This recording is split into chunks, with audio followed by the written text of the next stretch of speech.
ಎಲ್ಲರಿಗೂ ನಮಸ್ಕಾರ. ಈಗ ಸ್ವಲ್ಪ ಹೊತ್ತು ಸಿರಿದಾಸನ ನೀತಿಶಾಸ್ತ್ರೀಯ ಕೆಲವು ಶ್ಲೋಕಗಳನ್ನು ಚರ್ಚಿಸೋಣ.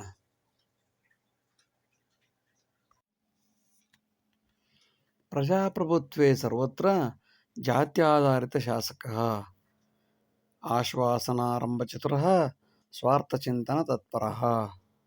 Most of all elected members in democracy are biased of caste, which is against democracy. They are very good in assurance and purely selfish immediate after election. ಪ್ರಜಾಪ್ರಭುತ್ವೇ ಸರ್ವತ್ರ, ಪ್ರಜಾಪ್ರಭುತ್ವದಲ್ಲಿ ಸಾಮಾನ್ಯವಾಗಿ ಎಲ್ಲ ಕಡೆಯಲ್ಲಿಯೂ ಜಾತಿ ಆಧಾರಿತವಾದ ಶಾಸಕರು ಬಂದಿರುತ್ತಾರೆ. ಆಶ್ವಾಸನಾರಂಭ ಚತುರಃ, ಆಶ್ವಾಸನೆಗಳನ್ನು ಪೊಳ್ಳು ಭರವಸೆಗಳನ್ನು ಕೊಡುವುದರಲ್ಲಿ ಚತುರರಾಗಿರುತ್ತಾರೆ. ಮತ್ತು ಚುನಾವಣಾ ನಂತರ ಸ್ವಾರ್ಥ ಚಿಂತನ ತತ್ಪರ, ತಮಗೆಷ್ಟು ಕಮಿಷನ್ ಬರಬೇಕು, ತಾವೆಷ್ಟು ಇನ್ವೆಸ್ಟ್ ಮಾಡಿದ್ದೀವಿ, ತಮಗೆಷ್ಟು ಲಾಭ ಬರಬೇಕು, ಇಷ್ಟರಲ್ಲೇ ನಿಂತಿರುತ್ತಾರೆ. ಮಾರ್ಗದರ್ಶನ ವೈವಿಧ್ಯ ವೃದ್ಧೇನ ವಚನಂ ಮಹತ್, ಸ್ವೀಕಾರಂ ವೃದ್ಧ ತೀರ್ಮಾನಂ ವೃದ್ಧ ಸಮೃದ್ಧಿ ಕಾರಣಂ. The varieties of guidelines for the progress should be taken by all retired persons. Retired persons can give better ideas so that they can save time and money. Old knowledge will lead to prosperity. New ideas with old knowledge can improve the country. So, receive all the noble thoughts, noble ideas from the retired persons for the speedy growth of the nation. Retired persons are, instead of sitting at home, let them chat for the progress. Let them guide for the progress of the country, so that country will develop. ಮಾರ್ಗದರ್ಶನ ವೈವಿಧ್ಯ, ವಿವಿಧ ರೀತಿಯ ಮಾರ್ಗದರ್ಶನವನ್ನು ವೃದ್ಧೇನ ವಚನ ಮಹತು, ವೃದ್ಧರಾಗಿ ತಿಳುವಳಿಕೆ ಇರುವಂತಹ ವ್ಯಕ್ತಿಗಳಿಂದ ಪಡೆದುಕೊಳ್ಳಬೇಕು. ಹಾಗೆ ಮಾಡಿದಾಗ ಸ್ವೀಕಾರಂ ವೃದ್ಧ ತೀರ್ಮಾನಂ, ವೃದ್ಧರ ಮಾತನ್ನು ಕೇಳಿದರೆ, ವಯಸ್ಸಾದವರ ಮಾತನ್ನು ಕೇಳಿದರೆ ಸಮಯ ಉಳಿತಾಯವಾಗುತ್ತದೆ, ಕಾಲ ಉಳಿತಾಯವಾಗುತ್ತದೆ, ಹಣ ಉಳಿತಾಯವಾಗುತ್ತದೆ, ಶ್ರಮ ಉಳಿತಾಯ ಆಗುತ್ತದೆ, ಅನೇಕ ಉಳಿತಾಯಗಳಾಗುವುದರಿಂದ ವೃದ್ಧರನ್ನು ಸುಮ್ಮನೆ ಪೆದ್ದರನ್ನಾಗುವುದಕ್ಕೆ ಬಿಡದೆ ಅವರ ಶ್ರಮವನ್ನು ಸದುಪಯೋಗಪಡಿಸಿಕೊಂಡರೆ ವೃದ್ಧ ಸಮೃದ್ಧಿ ಕಾರಣಂ, ವೃದ್ಧರು ದೇಶದ ಸಮೃದ್ಧಿಗೆ ಕಾರಣರಾಗುತ್ತಾರೆ. ಇಲ್ಲದಿದ್ದರೆ dash dash dash.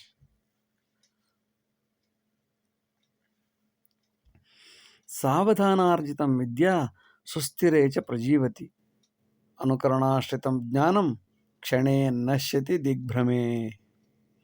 The education retained slowly and steadily, that will be eternal. The derivative or limited sense of information will ruin soon due to sudden shock. ಸಾವಧಾನೇನಾರ್ಜಿತಂ ವಿದ್ಯಾ, ವಿದ್ಯೆಯನ್ನು ನಿಧಾನವಾಗಿ, ಸ್ಲೋ ಆ್ಯಂಡ್ ಸ್ಟಡಿ, ನಿಧಾನಗತಿಯಲ್ಲಿ ಒಂದೇ ರೀತಿಯಲ್ಲಿ, ಸುಸ್ಥಿರೇ ಒಂದೇ ಸ್ಥಿರವಾಗಿ ಬೆಳೆಸಿಕೊಳ್ಳಬೇಕು, ವಿದ್ಯೆ ಅರ್ಜನೆ ಮಾಡಬೇಕು.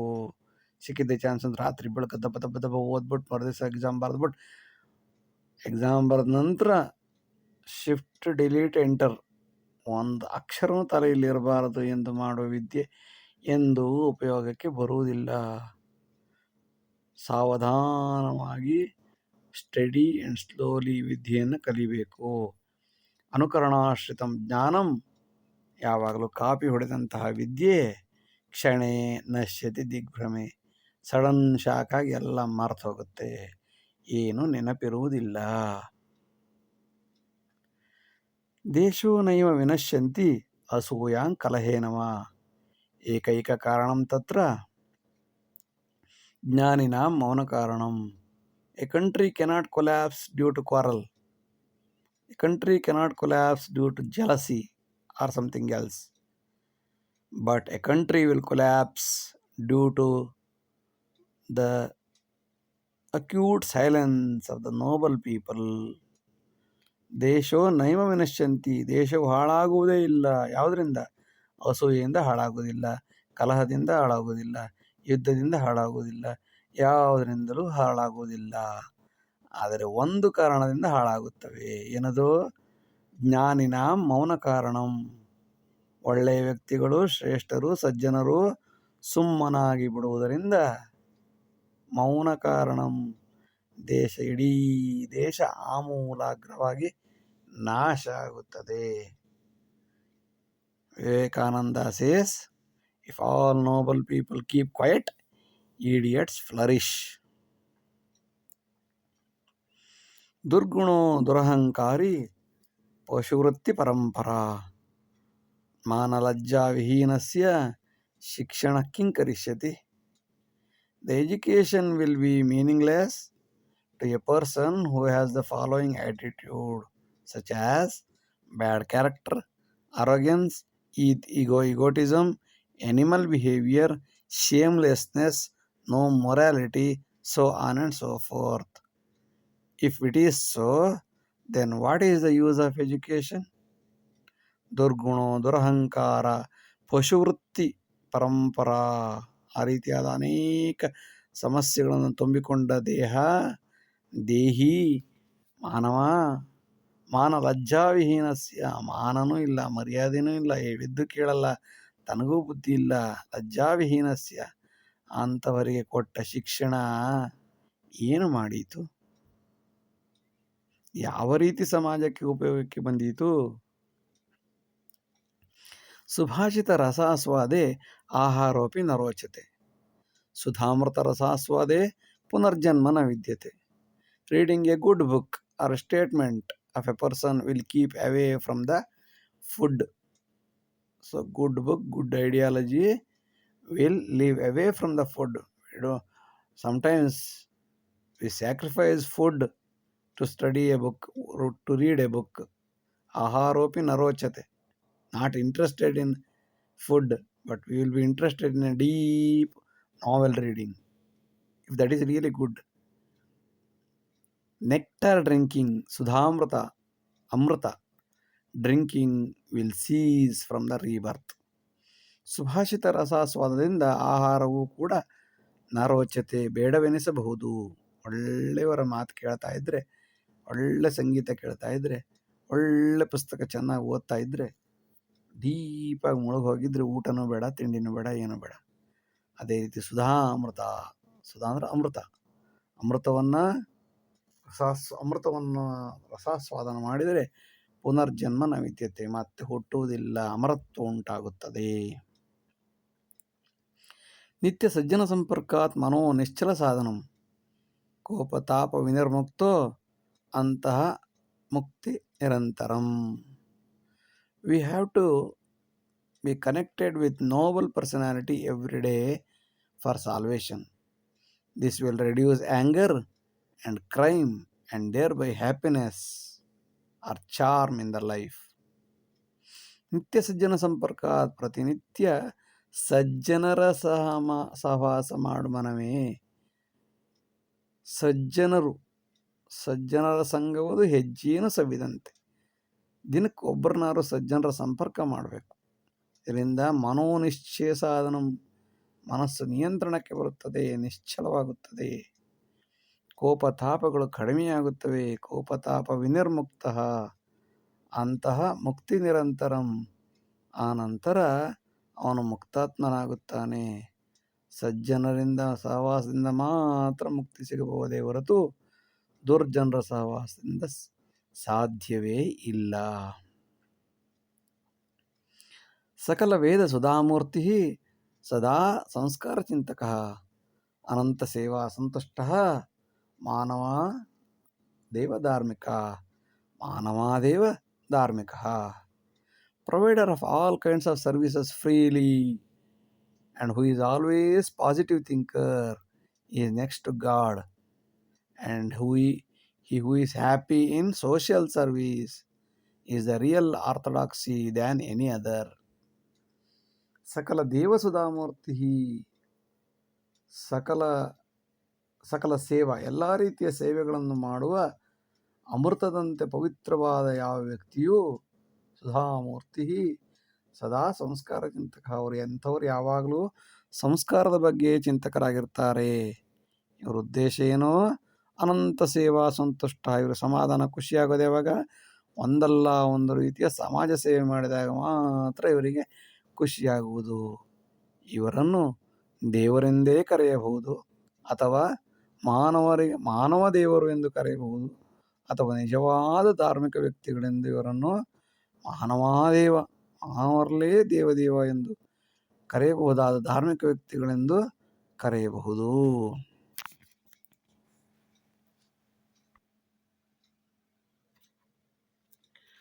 ತ್ಯಾಗಾನುರಾಗಿ ಸಂಸ್ಕಾರಿ, ಅಂತರ್ಮುಖಿ ನಿರಾಶ್ರಯಿ, ಆಶಾಪಾಶ ವಿನಿರ್ಮುಕ್ತ, ಮುಕ್ತಾತ್ಮೇತಿ ನ ಸಂಶಯ. Those who are involved in sacrifice and well cultured, independent in all respects, self-satisfied, free from wants, especially greed, etc., are popularly called salvated or liberated or muktatma. ತ್ಯಾಗಾನುರಾಗಿ, ಯಾವಾಗಲೂ ತ್ಯಾಗ ಭಾವನೆಯಿಂದಿರುವವನು, ಸಂಸ್ಕಾರಿ, ಸಂಸ್ಕಾರವಂತನಾದವನು, ಅಂತರ್ಮುಖಿ, ಒಳಗೊಳಗೆ ಅಂತರ್ಮುಖವನ್ನು ಬಾಹ್ಯಕ್ಕಿಂತ ಅಂತರ್ಮುಖಿಯಾಗಿರುವವನು, ನಿರಾಶ್ರಯಿ, ಯಾರ ಹಂಗಿಲ್ಲದೆ ಅವನ ಪಾಡ್ಗವನಿರುವವನು, ಆಶಾಪಾಶ, ಆಶವೆಂಬ ಮಹಾಬಂಧನದಲ್ಲಿ ಪಾಶದಲ್ಲಿ ವಿನಿರ್ಮುಕ್ತ, ಬಿಡಲ್ಪಟ್ಟನಾದವನು, ಮುಕ್ತಾತ್ಮ ಎಂದು ಕರೆಯುತ್ತಾರೆ. ಇದರಲ್ಲಿ ನ ಸಂಶಯ, ಸಂಶಯವೇ ಇಲ್ಲ. ಪ್ರಪುತ್ರಂ ಪಾಲನಂ ವೃದ್ಧಃ ಕಥನಾ ನೀತಿ ಜಾಲಕೆ, ಬಾಲಬೋಧನ ಸಂಸ್ಕಾರಾತ್ ವೃದ್ಧೋ ನಾರಾಯಣೋ ಹರಿ. Old persons are fond of grandchildren. Old persons can cultivate the child ideology with moral stories. Old person can teach in a different mode, in an easiest mode to a child or children. So it is stated that old is respected, God is worshipped. ಪ್ರಪುತ್ರಂ ಪಾಲನಂ ವೃದ್ಧಃ, ಮೊಮ್ಮಕ್ಕಳನ್ನು ವೃದ್ಧರು, ವಯಸ್ಸಾದವರೇ ಕಾಪಾಡಬೇಕು. ಏಕೆಂದರೆ ಅವರಿಗೆ ಯಾವಾಗ ಹೊಡೆಯಬೇಕು, ಯಾವಾಗ ಮುದ್ದು ಮಾಡಬೇಕು ಎಂಬ ಅರಿವು ಇರುತ್ತದೆ. ಏಕೆಂದರೆ ಈಗಾಗಲೇ ಒಂದಿಷ್ಟು ಮಕ್ಕಳನ್ನು ಅವರು ಸಾಕಿರುತ್ತಾರೆ. ಕೆಲವೊಮ್ಮೆ ಕಥನಾ ನೀತಿ ಜಾಲಕ್ಕೆ, ಕಥೆಗಳನ್ನು ಹೇಳುವುದರ ಮೂಲಕ, ನೀತಿ ಕಥೆಗಳನ್ನು ಹೇಳುವುದರ ಮೂಲಕ ಮೊಮ್ಮಕ್ಕಳ ಮನಃಪ್ರವೃತ್ತಿ ಮಾಡುತ್ತಾರೆ, ಮನಃಪರಿವರ್ತನೆ ಮಾಡುತ್ತಾರೆ. ಬಾಲಬೋಧನ ಸಂಸ್ಕಾರ, ಮೊಮ್ಮಕ್ಕಳಿಗೆ, ಚಿಕ್ಕ ಮಕ್ಕಳಿಗೆ ಯಾವ ರೀತಿ ಹೇಳಿಕೊಡಬೇಕು ಎಂಬ ಪರಿಕಲ್ಪನೆ ಅವರಲ್ಲಿ ಇರುತ್ತದೆ. ಜೊತೆಗೆ ಅವರಿಗೂ ಒಂದು ಟೈಮ್ ಪಾಸ್ ಆಗುತ್ತದೆ. ಆದ್ದರಿಂದಲೇ ಹೇಳಿದ್ದಾರೆ, ವೃದ್ಧೋ ನಾರಾಯಣೋ ಹರಿಹಿ, ವೃದ್ಧರು ದೇವರಿಗೆ ಸಮಾನ. ಏಕೆಂದರೆ ಅವರು ದೇವರಂತಹ ಇನ್ನೊಂದು ಜನರೇಷನ್, ಇನ್ನೊಂದು ಪೀಳಿಗೆಯನ್ನು ಸೃಷ್ಟಿ ಮಾಡುತ್ತಾರೆ. ಆದ್ದರಿಂದ ವೃದ್ಧೋ ನಾರಾಯಣೋ ಹರಿಹಿ, ವೃದ್ಧರಾದವ್ರನ್ನು ಯಾವಾಗಲೂ ಪೂಜಿಸಬೇಕು. ಏಕೆಂದರೆ ಅವರು ದೇವರಿಗೆ ಸಮ. ನೊಂದು ಬೆಂದು ಕಷ್ಟ ನೋಡಿದಂತಹ ವೃದ್ಧರು ಉತ್ತಮ ಸಂಸ್ಕಾರವಂತ ಮೊಮ್ಮಕ್ಕಳನ್ನು ತಯಾರು ಮಾಡಿ ದೇಶಕ್ಕೆ ಸಹಕಾರಿಯಾಗುತ್ತಾರೆ. ಇವರನ್ನು ಸದುಪಯೋಗಿಸಿಕೊಂಡ ದೇಶ ಧನ್ಯ. ಮಾತೃಪೋಷಿತ ಸುಜ್ಞಾನಿ ಸದ್ಗುರೋ ಪಾಲಿತ ಸದಾ, ಸಂಸ್ಕಾರಿ ಆಪ್ತ ಸಂಭಾಷಿ ಲೋಕಶೋಕ ವಿನಾಶನಿ. A child who is protected by the cultured mother and as well as a sage, then he will obediently kill the pain of the country as well as the society. ಮಾತೃಪೋಷಿತ ಸುಜ್ಞಾನಿ, ಒಬ್ಬ ಸುಜ್ಞಾನಿಯನ್ನು ತಾಯಿ ಸರಿಯಾಗಿ ತಯಾರು ಮಾಡ್ತಾಳೆ.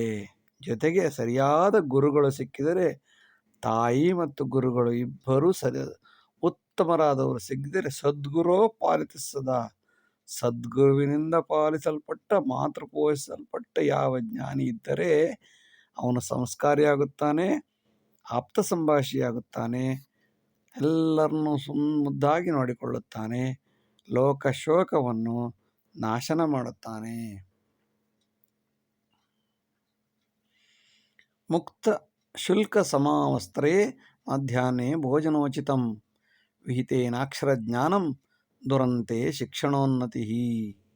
Free of school fees, uniform, midday meals, and without original sound knowledge of letters of the language. Alpa prana, mahaprana, they don't know. The student will ruin the system. Such a student will ruin the system, which is the paradox of education, which is the opposite use of education. ಮುಕ್ತ ಶುಲ್ಕ ಸಮವಸ್ತ್ರೆ, ಫ್ರೀಯಾಗಿ ಕೊಡಲ್ಪಟ್ಟ ಶುಲ್ಕ, ಸಮವಸ್ತ್ರ, ಮಧ್ಯಾಹ್ನ ಭೋಜನ ಎಲ್ಲ free ಕೊಟ್ಟು ವಿಹಿತೇನ ಅಕ್ಷರಜ್ಞಾನಂ ಎಲ್ಲವನ್ನೂ ಫ್ರೀ ಕೊಟ್ಟಿದ್ದೀವಿ. ಆದರೆ ಅಕ್ಷರಜ್ಞಾನವನ್ನೇ ಸರಿಯಾಗಿ ಕಲಿಸಿಲ್ಲ. ङ ಞ ಣ ನ ಮ ವ್ಯತ್ಯಾಸವೇ ಅರಿಯದ ವಿದ್ಯಾರ್ಥಿ ಕನ್ನಡವನ್ನೇನು ಬಲ್ಲನು? ಹಾಸನ ಆಸನ, ಹ ಅ ಆ ಇ ಈ ಬದಲಾಗಿ ಹಾ ಹಾ ಹಿ ಹಿ ಹೇಳುವ ವಿದ್ಯಾರ್ಥಿ ಇಂದ ಏನು ನಿರೀಕ್ಷಣೆ ಮಾಡಲು ಸಾಧ್ಯ?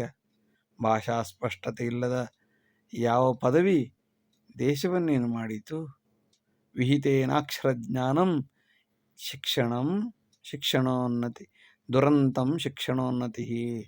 ಶಿಕ್ಷಣ ಬೆಳೆದಿದೆ ಎಂದು ಹೇಳಿಕೊಳ್ಳುವುದೇ ದೊಡ್ಡ ದುರಂತ. ಅಕ್ಷರ ಬಾರದ ಉಪನ್ಯಾಸಕ ಏನು ಮಾತಾಡಿಯಾನು? ಪ್ರಮಾಣಪತ್ರ ವ್ಯಾಪಾರ ನವ್ಯ ಶಿಕ್ಷಣ ಮಾಪನ ಜಾತಿ ಮತ್ಸರ ಉದ್ರೇಕ ನರಕಂ ಜ್ಞಾನವಾಂಗ್ಮಯಂ. Modern education is nothing but selling the certificates. It is the amplification of caste, creed, race, sex concept in the minds of the children. Hell with the kind of education. ಪ್ರಮಾಣಪತ್ರ ವ್ಯಾಪಾರ, ಪ್ರಮಾಣಪತ್ರವನ್ನು ವ್ಯಾಪಾರ ಮಾಡುವಂತಹ ಇಂತಹ ನವ್ಯ ಶಿಕ್ಷಣ ಮಾಪನ, ಹೊಸ ರೀತಿಯ ಶಿಕ್ಷಣವನ್ನು ಶಿಕ್ಷಣ ಎನ್ನುತ್ತಾರೆ. ವ್ಯಾಪಾರ ಪತ್ರವನ್ನು ಮಾರಾಟ ಮಾಡಿದ್ದನ್ನು ಶಿಕ್ಷಣ ಎಂದು ಕರೆಯಬೇಕು, ಅದೇ ನವ್ಯ ಶಿಕ್ಷಣ. ಜಾತಿ ಮತ್ಸರ ಉದ್ರೇಕ, ಜಾತಿ, ಕಾಮ, ಕ್ರೋಧ, ಲೋಭ, ಮೋಹ, ಜಾತಿ, ಕ್ರೀಡ್, ರೇಸ್, ಸೆಕ್ಸ್, ಗಂಡು ಹೆಣ್ಣು, ಮೇಲ್ಜಾತಿ ಕೀಳ್ಜಾತಿ, ಇವುಗಳ ಉದ್ರೇಕವನ್ನೇ ನವ್ಯ ಶಿಕ್ಷಣದಲ್ಲಿ ಕಾಣುತ್ತೇವೆ. ನರಕಂ ಜ್ಞಾನವಾಂಗ್ಮಯಂ. ಇಂತಹ ಜ್ಞಾನ ಪ್ರಪಂಚಕ್ಕೆ ಧಿಕ್ಕಾರವಿರಲಿ.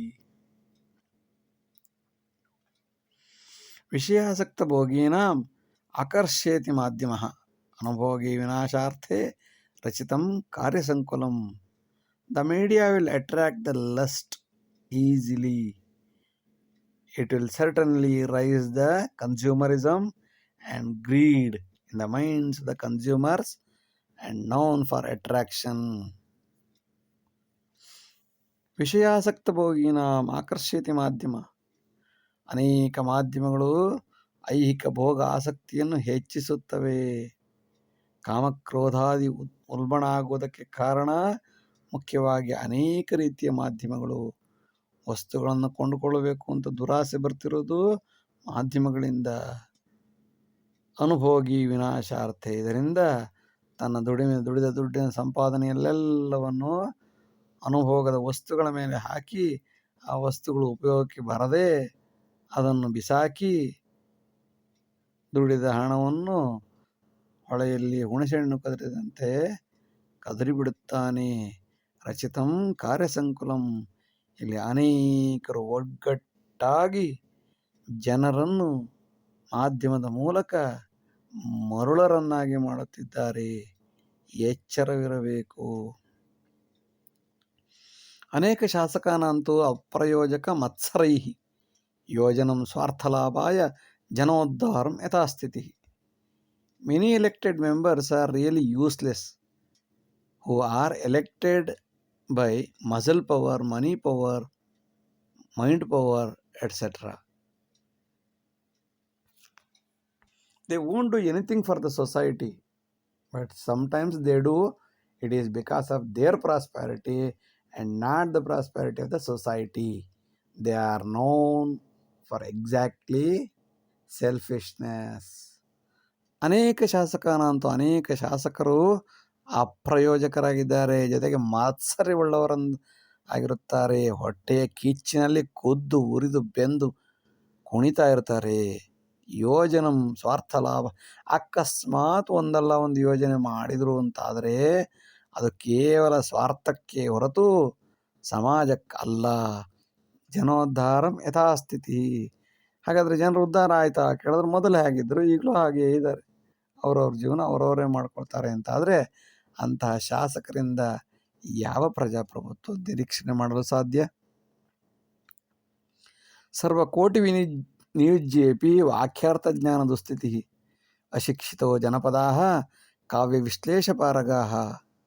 After investing crores of rupees in the field of education, a student cannot explain a poem, cannot write a poem, cannot read a poem properly. But the uneducated folk of this country will construct a poem and compose the music. Hats off to the folk of this country. So folk is far better than our crores of rupees invested educated student. ಸರ್ವ ಕೋಟಿ ನಿಯುಜ್ಯೇಪಿ. ಕೋಟ್ಯಾಂತರ ರೂಪಾಯಿ ಹಣವನ್ನು ನಿಯೋಜನೆ ಮಾಡಿದರೂ ಕೂಡ ವಾಕ್ಯಾರ್ಥ ಜ್ಞಾನ ದುಸ್ಥಿತಿ.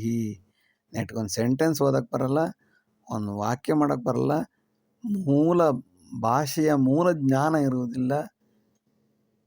ಅಶಿಕ್ಷಿತೋ ಜನಪದಾಃ. ಓದದಿರುವ ಜನಪದರು ಇವರಿಗಿಂತ 1000 ಪಾಲು ವಾಸಿ. ಕಾವ್ಯ ವಿಶ್ಲೇಷಪಾರಗಾಃ. ಕಾವ್ಯ ವಿಶ್ಲೇಷಣೆ ಮಾಡಿ ಅದನ್ನು ರೆಡಿ ಮಾಡಿ ಹಾಡನ್ನು ಕಟ್ಟಿ ಪದ್ಯ ಮಾಡಿ ಸಮಾಜಕ್ಕೆ ಬಿಡ್ತಾ ಇದ್ರು. ಅಂತಹ ಸ್ಥಿತಿ ಇಲ್ಲದ ಶಿಕ್ಷಣಕ್ಕೆ ಧಿಕ್ಕಾರವಿರಲಿ.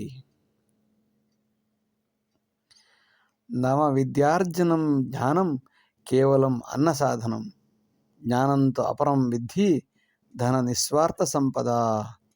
Modern education is just fulfilling the food and livelihood. Knowledge is beyond that. Food or shelter or cloth or sex. ನವವಿದ್ಯಾ ಅರ್ಜನಂ ಜ್ಞಾನಂ ಕೇವಲಂ ಅನ್ನಸಾಧನಂ. ಇಂದಿನ ಯಾವ ವಿದ್ಯಾಭ್ಯಾಸವು ಕೇವಲ ಹೊಟ್ಟೆಪಾಡಿಗಾಗಿ ಮಾಡುವ ಸರ್ಟಿಫಿಕೇಟ್ ಓರಿಯೆಂಟೆಡ್ ವಿದ್ಯೆ ಆಗಿದೆ. ಹಾಗಾದರೆ ಜ್ಞಾನ ಯಾವುದು? ಜ್ಞಾನಂತೂ ಅಪರಂ ವಿದ್ಧಿ. ಜ್ಞಾನ ಎಂದರೆ ಬೇರೆಯೇ ಇದೆ. ಅದು ನಿಸ್ವಾರ್ಥವಾಗಿರುತ್ತದೆ. ಅದು ದುಡ್ಡಿನ ಮೂಲಕ ಸಿಗುವುದಿಲ್ಲ. ಕಷ್ಟಪಟ್ಟು ಅರಿವಾದರೆ ಜ್ಞಾನವಾಗಿರುತ್ತದೆ. ಅರಿವೇ ಜ್ಞಾನ. ಗುರು ಧನ ನಿಸ್ವಾರ್ಥ ಸಂಪದಾಃ. ಅರಿವಾಗದ ಅಪರ ಜ್ಞಾನ ಏನು ಉಪಯೋಗವಿರುವುದಿಲ್ಲ. ಆಧಾರಂ ಅರ್ಥಶಾಸ್ತ್ರೇಣ ನಿಶ್ಚಿತಂ ನೀತಿಮೌಲ್ಯಕಂ. ಸಮಗ್ರಶಾಸ್ತ್ರವಿಸ್ತಾರೈಃ ಆರ್ಥಿಕಂ ನೀತಿಮೂಲಕಂ. Economics is the base for value-based morality. That too, macroeconomics is mainly dependent on Niti Shastra or policy makers or morality. ಆಧಾರಂ ಅರ್ಥಶಾಸ್ತ್ರೇಣ. ಆಧಾರವು ಅರ್ಥಶಾಸ್ತ್ರಕ್ಕೆ ಆಧಾರವೆಂದರೆ ನಿಶ್ಚಿತಂ ನೀತಿ ಮೌಲ್ಯಕಂ. ನೀತಿ ಪಾಲಿಸಿ ಮೇಕಿಂಗ್ ಅದೇ ಅರ್ಥಶಾಸ್ತ್ರಕ್ಕೆ ಆಧಾರವಾಗಿದೆ. ಅದು ನಿಶ್ಚಿತವಾದ ನೀತಿ. ಹೀಗೇ ಇರಬೇಕು, ಇದು ಹೀಗಿರಬೇಕು, ಹಾಗೂ ಇರಬಹುದು, ಮಾಡಂಗಿಲ್ಲ, ಹೀಗೇ ಇರಬೇಕು ಎಂದು ಮಾಡಿದ ನೀತಿ ಮೌಲ್ಯ ಇವುಗಳ ಆಧಾರದ ಮೇಲೆ ನಿಂತಹ ಅರ್ಥಶಾಸ್ತ್ರ ನಿಂತು ಎದ್ದು ಕುಳಿತುಕೊಳ್ಳುತ್ತದೆ. ಸಮಗ್ರ ಶಾಸ್ತ್ರ ವಿಸ್ತಾರೈಹಿ. ಇಡೀ ಸಮಗ್ರ ಶಾಸ್ತ್ರವಾಗುತ್ತದೆ, ವಿಸ್ತಾರವಾಗುತ್ತದೆ, ಬೆಳೆಯುತ್ತದೆ. ಯಾವಾಗ? ಆರ್ಥಿಕಂ ನೀತಿ ಮೂಲಕಂ. ಸರಿಯಾದ ನೀತಿ, ಸರಿಯಾದ ನಿಯಮ, ಸರಿಯಾದ ಮೌಲ್ಯಗಳಿಂದ, ನೈತಿಕ ಮೌಲ್ಯಗಳಿಂದ ಮಾತ್ರ ಆರ್ಥಿಕತೆ ಉನ್ನತವಾಗಿ ನಿಲ್ಲಲು ಸಾಧ್ಯ. ಅಲ್ಲದಿದ್ದರೆ ಯಾರನ್ನು ಬೇಕಾದರೂ ಕರಪ್ಷನ್, ಬ್ರೈಬರಿ ಅಥವಾ ಯಾವುದಾದ್ರೂ ಒಂದು ರೂಪದಿಂದ ಮೋಸ ವಂಚನೆಗಳಿಂದ ಅವರೂ ನಾಶವಾಗುತ್ತಾರೆ, ಎಲ್ಲರನ್ನೂ ನಾಶ ಮಾಡುತ್ತಾರೆ. ಸರಿಯಾದ ಶಿಸ್ತುಬದ್ಧವಾದ ಆರ್ಥಿಕತೆ ಇರಬೇಕಾದರೆ ನೀತಿಶಾಸ್ತ್ರ ಚೆನ್ನಾಗಿರಬೇಕು, ನೈತಿಕ ಮೌಲ್ಯಗಳಿರಬೇಕು, ನೀತಿಯನ್ನು ಸರಿಯಾಗಿ ಮಾಡಬೇಕು, ಮಾಡಿದ್ದನ್ನು ಅನುಸರಿಸಬೇಕಾಗುತ್ತದೆ.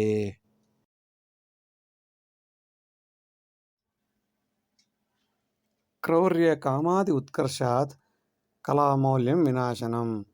ನಾಟಕಂ ತ್ರುಟಕಾನಾಂತು ತದುತ್ಕರ್ಷಾತ್ ನಿಪಾತಿತಂ.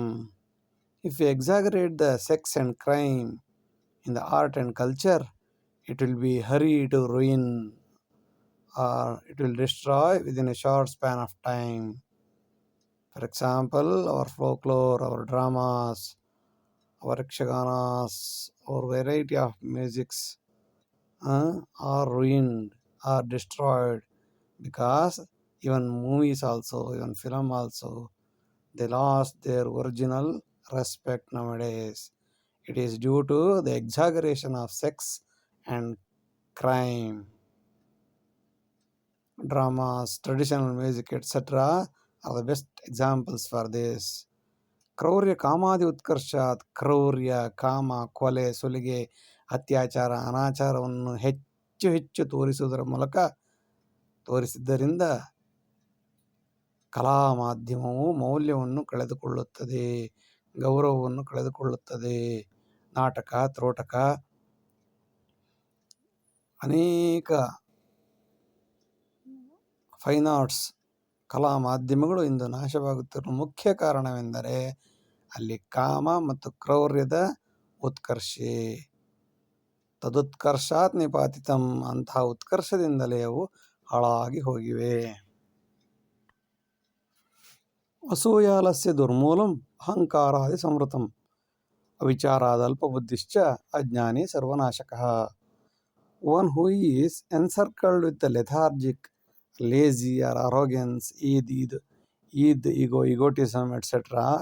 will ruin the system. His immaturity, short temperament, etc. will definitely destroy the system soon. ಅಸೂಯಾಲಸ್ಯ ದುರ್ಮೂಲಂ. ಅಸೂಯೆ, ಆಲಸ್ಯ ಇವುಗಳೇ ಅಹಂಕಾರಾದಿ ಸಂವೃತಂ. ಅಹಂಕಾರದಿಂದ ತುಂಬಿದ್ದು ಸುತ್ತುವರಿದಂತಹ ಕೆಟ್ಟ ಬುದ್ಧಿಯು ವಿಚಾರದಿಂದ ಮತ್ತು ಅಲ್ಪ ಬುದ್ಧಿಯಿಂದ, ಬುದ್ಧಿಯ ಬೆಳವಣಿಗೆ ಆಗದೇ ಇರುವುದರಿಂದ ಅಂತಹ ಅಜ್ಞಾನಿಯು ಸದ್ಯದಲ್ಲೇ ಸರ್ವನಾಶವಾಗಿ ಹೋಗುತ್ತಾನೆ.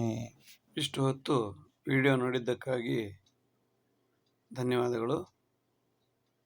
ಲೈಕ್ ಮಾಡಿ, ಶೇರ್ ಮಾಡಿ, ಸಬ್ಸ್ಕ್ರೈಬ್ ಮಾಡಿ. ಮುಂದಿನ ಎಲ್ಲ ವಿಡಿಯೋಗಳನ್ನು ನಿರೀಕ್ಷಿಸಿ. ವಂದನೆಗಳು. ನಮಸ್ಕಾರ.